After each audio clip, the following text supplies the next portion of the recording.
Welcome everybody. In this video we're going to do a quick demo, about a half an hour, of My Eyes Turned Skyward. Now the materials that I used in this painting are a bunch of Gamblin oil paints, mostly in burnt sienna, raw umber, cool gray, white, ochre, and cobalt blue. Some cheap chip brushes that you can buy at a hardware store, and then Gamsol and cold wax medium. Now, I didn't, there are parts of this painting I actually forgot to videotape, so I apologize for that in advance. But this shows you the sketch that I did of the bird. This actually happens to be a red-tailed hawk. And I just sketched it out on a really big canvas. It was a cotton canvas. I had hand built a stretcher bar underneath of it, put cotton canvas over the top, and then gessoed that with Jerry's gesso. I think I did about 2 coats of the Jerry's gesso on this. And I used a relatively rough canvas, pretty heavy duty canvas. As you can see here, I just started to put in a wash on the background when I remembered that I needed to videotape this. Between that though, I did the sketch in kind of a charcoal, and then I used a workable fixative over the top of that so that the charcoal would not run while I was putting the wash on. So here's a little close-up again of the charcoal drawing underneath. And I didn't get super detailed, although I got kind of detailed. So you can see I've indicated a little bit of where some of the bigger feathers might go. But I didn't want this to be like a detailed treatment of the bird. So you can see here I started to lay in the wash, and we're going to talk about that in just a minute. The wash is, I think this was blue, cobalt blue, with a little bit of raw umber. That was how I started off. But this wash that you'll see me put on here, it varies with how much blue, raw sienna, or excuse me, burnt sienna, yellow ochre, and raw umber goes into it. I just varied it.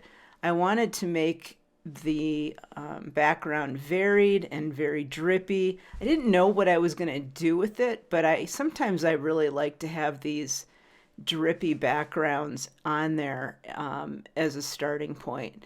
Now you can get away with the drippy backgrounds in oil paint if you actually use like a very absorbent ground, and I did. That's why I like to use the Jerry's gesso, because that Jerry's gesso is quite absorbent. So you can see here I'm just kind of, putting in areas where there's more blue in that background color, areas where it's more raw umber, and I'm letting it drip and I'm working it back and forth as we go along here. Just letting that color seep into the background and do its own thing, kind of create its own pattern. Sometimes I do paintings where that background kind of drippy pattern shows through. Eventually, I'll cover most of this up for this particular painting because the drip patterns got a little bit busy and we're starting to take away from what I wanted to accomplish with the painting. But I started off with putting it in here. Sometimes I like to go back in with just clear Gamsol on the brush instead of any kind of pigment, and then that creates clear drips through the paint. Now here you can see I'm getting a little bit darker, so there's a little bit more cobalt blue and raw umber mixed together, which gives you that darker version of the paint. Again, you have to be very careful with this drippiness. I put a tarp down underneath of the canvas and the easel because I didn't want it to drip through the carpet that I had. I have a dedicated studio with a tile floor, and I've also got on top of it just kind of a throwaway rug. But with paint that is this drippy, you're going to want to put a tarp underneath of it just so that you don't saturate, your flooring with the Gamsol or the thinner. Again, the absorbent ground comes in really handy because it creates some really interesting patterns of this paint kind of dripping down. Now you can see I'm putting in some warmer areas where it's more just raw umber, and working back and forth with that as we go along here. And I know it gets a little, can seem a little bit boring, but for me, I like laying in this kind of unusual background. It will show through in some areas, but depending on the painting, you can let it show through even a little bit more. Now, I will typically allow, once I'm done with putting all of this drippy stuff in, I will allow this whole thing to completely dry. So I'll put it outside overnight and let it dry so that it's dry for the next days of painting. I don't like to try to paint on top of a background that's this drippy. It's just a little bit too difficult for me to get good clean paint to put on top of it. Now, if you like to paint wet into wet, you certainly can come back in and just start painting. But I like to get the drips dried before I come in and put in the block in for the bird. And that's what I did here. Unfortunately, I forgot to videotape the initial block in for the bird, so we're going to skip over that, but you'll see where that happens. Now, sorry for my head here being in the way. I'm just reinforcing that background paint because as it drips down in areas, it'll thin out and get a little bit lighter and clearer. So in areas, I maybe just want to reinforce that paint just a little bit.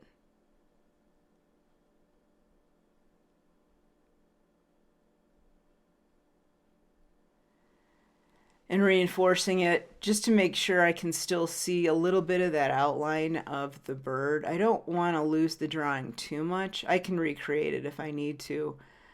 And at some point I actually do have to recreate it because I've lost the edge. But that's why you learn how to draw, you know, so that you don't have to rely on tracing from a photo or something in order to get the painting done. I like to be able to draw so that I can, number one, put my own personality into it, but also number two, if I do get partway into a painting and I realize I might have maybe a little bit of anatomy wrong or something, I can fix it pretty easily with my drawing ability. Yeah, so here what I'm doing right now is I'm putting in more clear Gamsol. There's not really any paint on the brush, it's just Gamsol at this point. So I can start to clean up a little bit of those edges. You can leave the drippy paint on the bird. I could have done that if I wanted to, but I just wanted to clean it up just a little bit so that the color that I put in later would be a lot cleaner and kind of crisper so that it wasn't, too influenced by that cool gray blue underneath of it. So that's why I came in with the clear Gamsol on my brush. Now, the brushes I'm using are kind of a mix here. You see, this is just a really old flat brush that I've got. I don't even know who made it, honestly. But I also, for loose stuff like this, I also like to use those cheap chip brushes that you can buy at the hardware store. They're like $1 a piece or something. And you can buy them in the paint section. It forces those nasty big old brushes force you to be loose during this point in the painting cycle. And you can see here I'm reinforcing the darks kind of along the trailing edge of the wings, just to get a little bit more dark in there. Again, I'm not sure at this point what I'm going to do with the background, so I wanted to get a good background kind of laid in before I let this dry overnight. And again, just coming in with more blue. This is more of a blue-gray. It's blue. I may have mixed it, honestly, with a little bit of burnt sienna and raw umber just to get that kind of gray. So here we are. This is actually after I've went back in and started blocking it. You can see the block in is started here. And I'm coming in now and I'm going to finish up the details. And so I want to just apologize. I forgot to, um, I actually forgot to videotape this while I put the block in. But the block in is, again, it's the same colors that I used in the background, but with a very dry brush and not drippy paint. So I didn't use any medium in it. I didn't use any Gamsol. I just came in with the mixed paint with a very dry brush and kind of started hinting at what this bird was going to look like. So you'll see if you look around, there's blues and grays in the shadowy sides. We've got a lot of burnt sienna there on the underside of the wing. And what I'm doing here right now is we're going to spend most of our time in this video looking at refining that initial painting. That's what I'm spending most of my time on here. Again, I apologize because I just totally forgot to videotape that block in. That would have been really interesting for you to watch. But one of the things that I struggled with while I was in this process was how much detail to put in and how much not. So I'm putting a little bit of detail in the lower part, like the tail and the feet and those feathers there in the lower part of the body. However, I don't want the lower part of the body to be the focal point of this painting. So I had to be very careful here about, you can see I didn't make those tail feathers at all very dark red, which normally they'd be a little bit more orange in real life.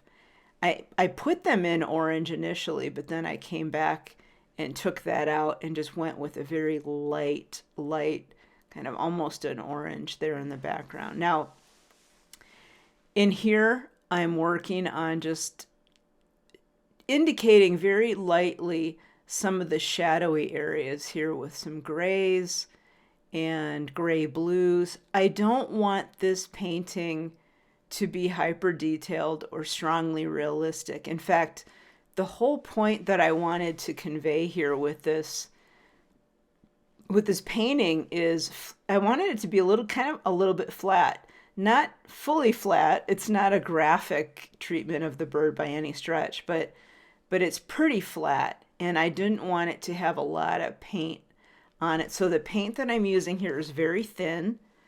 As you can see, it's, I'm working right now on the head. The underside of the head of a red-tailed hawk is kind of boring. So it's really just some dark grays and some of the raw umbers.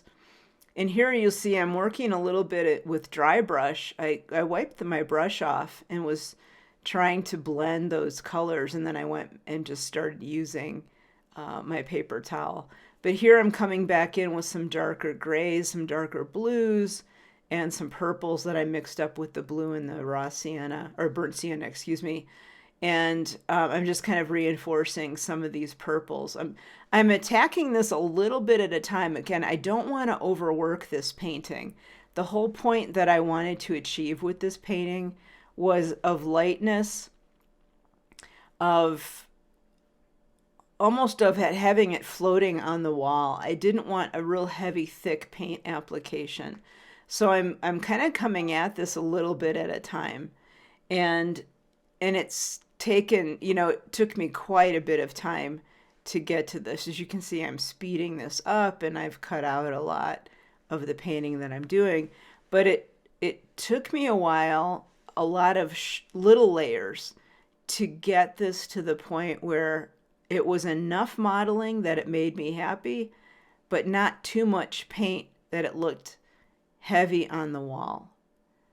Now, this is a composition that I've been wanting to paint for a very long time, the underside of a red-tailed hawk.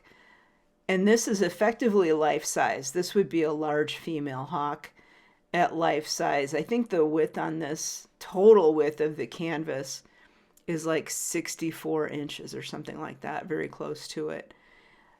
So a large female red-tailed hawk will have a pretty good wingspan, anywhere between, I think, 55 inches and 60 inches. So I wanted it to be life-size, and I wanted to have it kind of flat because I really wanted it to be more about the graphic elements of this shape of this bird in flight. And then I wanted to also put a quotation underneath the wings there. We'll see that a little at the very, very end. But I wanted it to just be a little bit more graphic, but not so graphic it looked like a poster. Now here I'm just refining the underside again of the neck and adding a little bit more darker grays there. At this point, I'm going to start working on the background. Now you have to realize that that background paint is completely dried, obviously. And what I'm doing is I'm taking a very light gray oil paint. I put just a tiny little bit of cold wax medium in there. Now, you can use cold wax medium in large doses in your oil paint if you have a solid background like a wood panel. But if you're painting on canvas like I am, you have to keep the wax medium to less than, like, I think it's less than 10% of the volume of the paint you've got there. So I had to keep it very, very thin. Now, at least with cold wax, there is no other medium in this. There's no thinner in it. It's just the mixed oil paint with a touch of cold wax medium. I happen to make the cold wax myself, and I'll probably do a video on how to do that since people are kind of interested in it. But in this case, you know, if you want, you can actually buy Gamblin makes some cold wax medium. It is not cheap. So that's why I make it myself, because I use a lot of it when I paint on wood panels. Now, why do I like cold wax medium? Well, what I like about it is it gives just a little bit of a velvety matte finish to the oil paint. It's a uniform velvety matte finish that you'll get in the oil paint. And I'm using that here very specifically because I want to come back in with Conte crayon and write a quote underneath where I'm working the gray right now. I want to write a quote on there, and it's really tough to do that with Conte crayon on regular dried oil paint. The Conte won't really stick very well. However, it'll stick really well to oil paint if it's got just a tad bit of cold wax medium in it. That cold wax medium, when it's fully dry, creates a beautiful finish for coming back in with graphite or charcoal or something like that. And that's why I'm using it here. I'm also using here that cold wax in the background because I want that background to just be uniformly matte in finish. I don't want it to be glossy. I don't want anything in that background to catch the light and take away from the beauty of this hawk. So that's why I'm using the cold wax. And you can see I'm just working back and forth with a silicone, I think it's a silicone spatula. I'll put the name of that brand of that spatula in the notes for this video. I can't remember it off the top of my head. But I have several of these in different sizes. You'll see me use a little bit larger one in just a little bit. But it's just a different way of applying paint. And it doesn't allow brush strokes, obviously. Now you can get some other textures with it. And you're going to see me kind of scrubbing with it and just moving the paint around. It works really well if you like to paint thicker in oil paint. You can do some funky, beautiful effects of, like I'm doing here. I'm trying to blend the lighter gray and the darker gray. And you can do like chisel cuts with it and just get some really beautiful textures there in the background. So if you're interested in kind of the sort of texture that I'm achieving here, go ahead and get one of these things and start playing around with it and just, you know, create a panel that, you know, you're not going to do anything with. Just start playing around with it. Now you can see that I've pulled a little bit of that background color up over the wings. To me, the wings were a little bit too stark. I didn't want them to be starkly standing out against the background. Even though that's how you see them when the birds are flying, I wanted it to be sort of ethereal and almost like the bird was flying through the clouds. Like she was so high that she was flying through the clouds. So I pulled up a little bit of that gray up over some of the edges of the bird just to give it a little bit more ethereal quality there. Now I'm just going to keep working back and forth here and smoothing down that background and blending it together. Once in a while, you'll see me kind of look back. In my studio, I've got a mirror on the far wall, and a lot of times I'll use that mirror to kind of double check how the painting is looking, both from a distance and in a reverse situation. So sometimes you can see things maybe that are wrong with your painting if you see them in a mirror. It sometimes just makes everything just stand out. And so I use the mirror quite a bit especially when I'm laying out a painting, when I'm working on the composition or the drawing. I'll just make sure that everything looks good from all different angles, not just from straight on. Sometimes I don't really catch mistakes until I start to photograph the painting, once it's dry, and it's just how it is. I try to catch it early on, but sometimes you don't. And so a lot of times if I'm kind of wondering what's going on with a painting, if it isn't working quite right, I'll flip it upside down too on the easel and look at it upside down and see if anything really weird jumps out at me that way. A lot of times working upside down will allow you to see like compositional problems. Now here you can see I'm using a little bit bigger silicone, like it's like a squeegee. You can probably even buy these at the hardware store. They're used for a lot of plaster applications. But I'm using the bigger one really just to get a little bit different texture there on the background and smooth things out. Now here I'm spending a little bit of time reinforcing some of the edges and softening some of those edges now that I've done a little bit of work there with the background. So I'm softening and I'm bringing some of that background color very gently up over the wings. Here I'm reinforcing the head and fixing a couple of the mistakes that came through from the background. So I was working on that background, and I think I got some of the dark gray brown from the head into the background, so I just fixed that.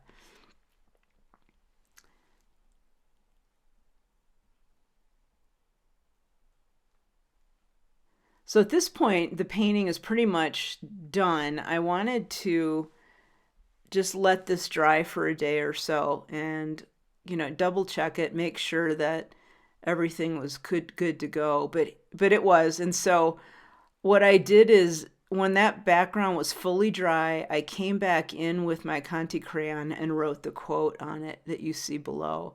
And I just freehanded that.